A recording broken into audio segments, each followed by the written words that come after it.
برادران اسلام بات لمبی ہو رہی ہے، آگے چلتے ہیں۔ نبی کریم صلی اللہ علیہ وآلہ وسلم کی جوانی کو دیکھتے ہیں، جس طرح حسین بچپن ہے اسی طرح بے مثال جوانی، اسی طرح بے مثال جوانی ہے۔ جس طرح بچپن میں اخلاق عظیم ہے اسی طرح جوانی میں عظیم ہے، اور اسی طرح نبوت کے اعلان کے بعد عظیم ہے۔ قرآن نے اعلان نبوت کے بعد اعلان کیا نا، وَإِنَّكَ لَعَلَىٰ خُلُقٍ عَظِيمٍ، وَإِنَّكَ لَعَلَىٰ خُلُقٍ عَظِيمٍ۔ اعلان نبوت کے بعد یہ آیت کریمہ اتری، لیکن نبی کریم صلی اللہ علیہ وآلہ وسلم کا اخلاق بچپن میں بھی وہی تھا،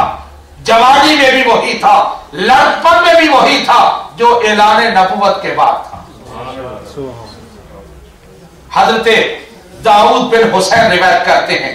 سیرت نگاروں نے لکھا ہے، وہ کہتے کہ جب نبی کریم صلی اللہ علیہ وآلہ وسلم بچپن اور جوانی کی منزلیں طے کر رہے تھے، اللہ تبارک و تعالیٰ آپ کی حفاظت فرما رہا تھا، اور نبی کریم صلی اللہ علیہ وسلم نے خود ارشاد فرمایا، ادبنی ربی فاحسن تعدیبی، میری تربیت اللہ تبارک و تعالیٰ نے خود کی ہے اور بہت اچھی تربیت کی ہے۔ میری تربیت کسی انسان نے نہیں کی، میری تربیت میرے رب نے کی ہے، میرے خالق نے کی ہے۔ میں معلم کائنات ہوں اور میرا معلم خالق کائنات ہے، اس نے میری تربیت کی ہے۔ نبی کریم صلی اللہ علیہ وآلہ وسلم آپ کا معاشرہ جس میں آپ بچپن گزارتے ہیں،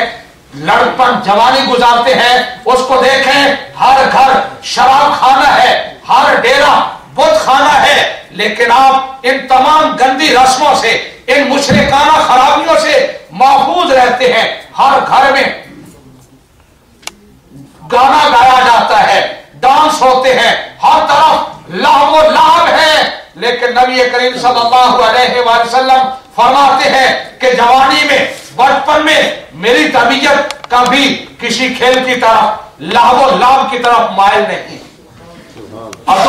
دو دفعہ ایسے واقعات پیش آئے کہ میرے دوست مجھے پکڑ کے مجبور کر کے کہیں لے گئے، کسی ایسی جگہ پر جہاں کوئی کھیل ہو رہا تھا، کوئی ناچ گانا ہو رہا تھا، میں وہاں پہنچا، مجھ پہ نیند غالب ہوئی، جب اٹھا تو سارا میدان اجڑ چکا تھا، سارے لوگ جا چکے تھے، مجھے کوئی خبر نہیں تھی پوری رات کیا ہوتا رہا۔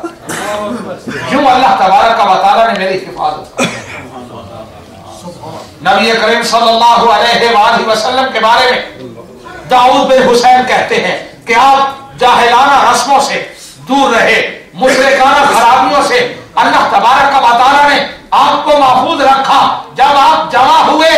تو مربت اور جمع مردی میں آپ سب سے افضل تھے، آپ کا اخلاق سب سے اعلیٰ تھا، معاشرت میں، معاملات میں، ڈیلنگ میں اور ایک دوسرے سے لین دین میں آپ سب سے عظیم تھے۔ آپ کبھی کسی سے لڑے نہیں، کسی کو گالی نہیں دی، کبھی جھوٹ نہیں بولا، اور پھر آخری لفظ سننے سے تعلق رکھتے ہیں، کہتے ہیں کہ انہی عادات کریمانہ کی وجہ سے،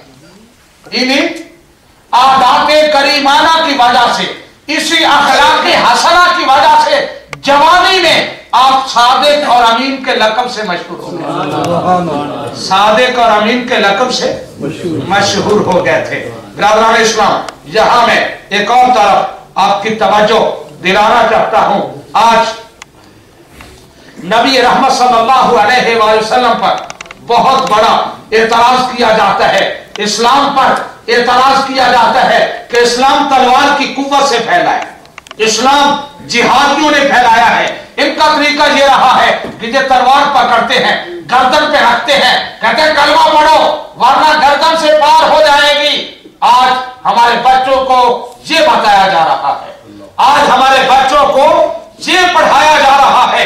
آج دہشت گردی کو اسلام سے منسوب کیا جا رہا ہے۔ میں یہاں آپ کو عرض کرنا چاہتا ہوں، برادران اسلام، اعلان نبوت کے بعد کی زندگی آپ نے کس طرح امن و آشتی کا پیغام دیا، کس طرح ظلم و جبر کا خاتمہ کیا، کس طرح عدل و انصاف کا علم بلند کیا، کس طرح مظلوموں کو ظلم سے نجات دلائی، اس کو چھوڑیے، آپ کو 20 سال کی عمر میں دیکھیے، 20 سال کی عمر میں آپ امن و آشتی کا عالم لے کے اٹھتے ہیں، آپ ظلم کے خلاف